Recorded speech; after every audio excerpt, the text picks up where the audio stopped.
Halo, jumpa lagi dengan kami. Ini adalah video kedua yang kami upload setelah video pertama. Anda bisa cek di link deskripsi atau bisa cek di bagian atas video ini. Beberapa suku di dunia telah diobservasi dan terindikasi mengarah pada suku-suku Israel yang hilang pada abad ke-8 sebelum Masehi saat penaklukan bangsa Asyur. Keberadaan dan misteri 10 suku yang hilang dari Israel itu selalu menjadi bahan perdebatan para ahli.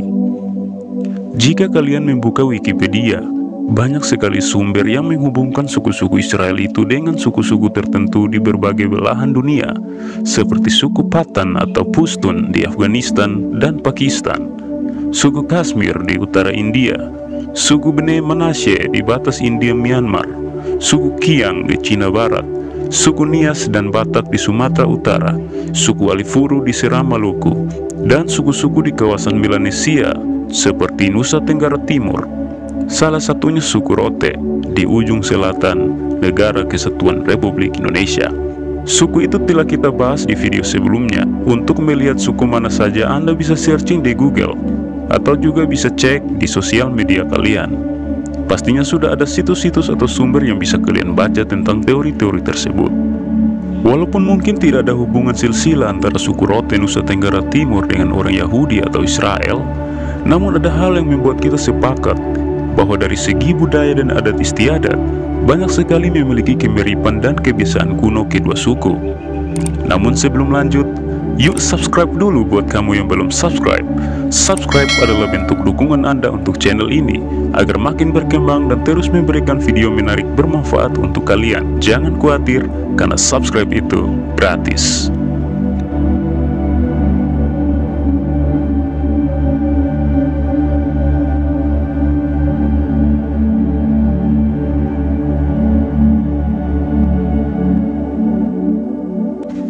Satu, hukum waris. Berdasarkan hukum perkawinan suku Rote di Kabupaten Rotendao, khususnya hukum waris, anak perempuan tidak mendapatkan warisan. Anak perempuan hanya mendapat bahagian yang disebut dengan lepakai. Lepakai itu terdiri atas 3 hal, yaitu kakau luak, tua boboik, dan detamasik. Lepakai adalah sejenis hibah. Jika dalam sebuah keluarga utama tidak ada anak lelaki, maka harta diwariskan kepada saudara lelaki ayah bila orang tua telah meninggal dan anak-anak perempuan telah menikah. Tidak berhaknya anak perempuan atas warisan ayah dikarenakan adat menghendaki harta seseorang tidak boleh dibawa ke suku lain waktu menikah. Hal ini selaras dengan budaya Yahudi atau Israel. Ditinjau dari Alkitab mengenai ahli waris untuk anak perempuan orang Yahudi, tercantum dalam surat Bilangan pasal 27 ayat 1-11. Di sana dikatakan bahwa pada mulanya anak perempuan tidak berhak atas warisan. Secara umum, ketika seorang ayah meninggal, anak-anak lelaki Israel mendapat harta milik ayahnya, sedang anak perempuan Israel tidak mendapat warisan. Mereka hanya menerima bagian yang disebut hadiah saat mereka menikah. Bila suatu keluarga Israel hanya memiliki anak perempuan, maka harta warisan diberikan kepada saudara laki-laki sang ayah. Meskipun dalam ayat tertentu Musa menyampaikan aturan yang mengharuskan anak-anak perempuan penerima warisan untuk menikah dengan orang-orang sesuku, dengan tujuan agar harta warisan itu tetap berada di suku itu. Nomor 2. Pemilihan jodoh. Cara pemilihan jodoh orang Rote hampir sama dengan orang Israel. Bedanya orang Yahudi bisa kawin dengan paralel cousin dari pihak ayah maupun paralel cousin dari pihak ibu. Contoh, Ishak anak Abraham kawin dengan sepupunya Ribka. Ribka sendiri adalah anak Nahor, di mana Nahor adalah saudara Abraham, ayah dari Ishak. Ada pula Yakob yang kawin dengan anak-anak dari pamannya Laban. Di dalam masyarakat Rote, hal ini disebut dengan tuti kalikek atau sambung ikat pinggang. Dalam masyarakat Rote sendiri, perkawinan antara yang berhubungan darah itu terjadi hanya di antara paralel cousin dengan cross cousin yang disebut tuti kalikek tadi. Perkawinan jenis ini sangat diingini dan dianggap ideal oleh orang Rote.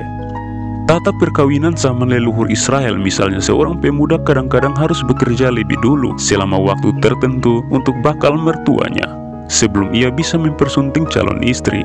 Yakob bekerja belasan tahun untuk mendapatkan Rahel, wanita pujaannya. Hal ini sama dengan adat rote, di mana seorang lelaki yang ingin menikahi seorang anak gadis harus tinggal untuk beberapa waktu yang lama di rumah sang gadis untuk lebih dekat dengan keluarganya.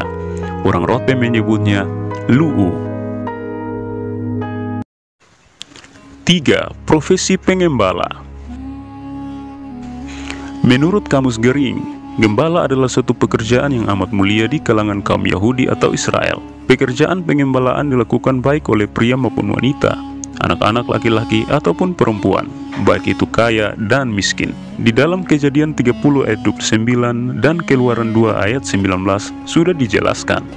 Pekerjaan gembala orang Israel sama persis dengan pekerjaan suku rote. Bahkan pengembalaan adalah pekerjaan utama orang rote dan masih bertahan sampai sekarang. Misalnya di Rote Timur, Rote Tengah, Rote Barat, di Rote Barat Daya, serta beberapa tempat lainnya. Rote adalah pulau yang kaya akan padang dan sabana yang hijau. Gembala dalam bahasa rote adalah mana lolobana atau mana fo bana, atau dalam syair kuno orang rote disebut mana tak datena do mana lolobote, yaitu pengembala kerbau atau pemisah domba dan kambing. Hal ini senada dengan kebiasaan Israel di mana kambing dipisahkan dari domba untuk pemberian susunya dan pemberian makan. Pemisahan kambing dan domba dibahas dalam kitab Matius 25 ayat 32 dan 33. Orang rote membawa kawanan domba dan hewan lainnya ke daerah-daerah baru yang hijau dan kaya air di pagi hari, dan pada malam harinya dikendalikan kembali ke kandangnya. Di daerah baru itu, suku rote membangun pondok atau yang disebut dengan lak untuk tinggal selama beberapa bulan. Rumah yang dibangun selama dalam pengembaraan itu disebut umang goronau atau disebut dengan rumah kampung rumput. Jika air yang ada berupa sumur, maka si gembala dari suku rote membuat palungan atau yang disebut hako untuk diisi dengan air. Kalau kita perhatikan, kehidupan orang-orang Israel pun tidak pernah lepas dalam hal mengurus ternak mereka. Mereka adalah suku pengembala. Salah satu contoh adalah Ibrahim dengan Lot, leluhur pengembala dari Israel yang tidak beda dengan orang-orang suku rote. Orang Israel pun mengagungkan peranan seorang gembala, sehingga dalam Mazmur 23, Raja Daud mengagungkan Tuhan sebagai gembalanya yang membaringkan dia di padang yang berumput hijau dan membimbingnya ke air yang tenang. Nomor 4. Tulang nenek moyang. Masyarakat rote mempunyai sebuah tradisi di mana jika salah seorang meninggal di negeri lain atau di tanah rantau dan belum bisa dibawa pulang jenazahnya, maka ia boleh dikuburkan di negeri tersebut. Kemudian harus tulang belulangnya dibawa pulang ke tanah leluhur rote. Jika meninggal tetapi jasadnya tidak ditemukan, maka sesuatu barang miliknya berupa pakaian, tempat siri, topi atau foto harus dibawa ke tanah leluhur. Setelah sampai di tanah leluhur, tulang belulang itu dikuburkan disertai dengan pesta adat, layaknya acara orang-orang yang telah meninggal. Dalam kitab Kejadian 47 ayat 30, Yakob yang disebut Israel berpesan kepada anak-anaknya agar bila ia mati, harus dibawa kembali ke tanah leluhurnya untuk dikuburkan di sana. Yusuf pun demikian. Ia berpesan agar tulangnya harus dibawa pulang ke tanah perjanjian nenek moyangnya. Anda bisa baca di dalam Kejadian 50 ayat 25. Sebab menghormati tulang-tulang adalah hal yang penting di Israel. Anda bisa baca di Yeskiel 39 ayatnya yang ke-15. Nomor 5. Nakapipili. Selain menjadi pengembala, suku rote sudah mengenal sistem bercocok tanam sejak dahulu kala. Hal ini pernah ditulis oleh James J. Fox dalam bukunya, yaitu orang rote sudah mengenal pemupukan dengan cara pembakaran sisa-sisa daun lontar atau kelapa, serta memiliki kemahiran bercocok tanam.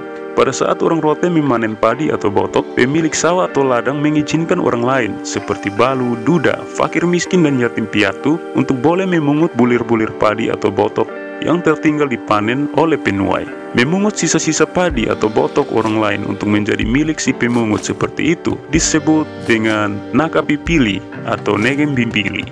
Bulir-bulir yang tertinggal itu terjadi karena tidak sengaja ataupun disengajakan oleh pemilik agar fakir miskin dan balu duda serta yatim piatu dapat memungut dan memilikinya.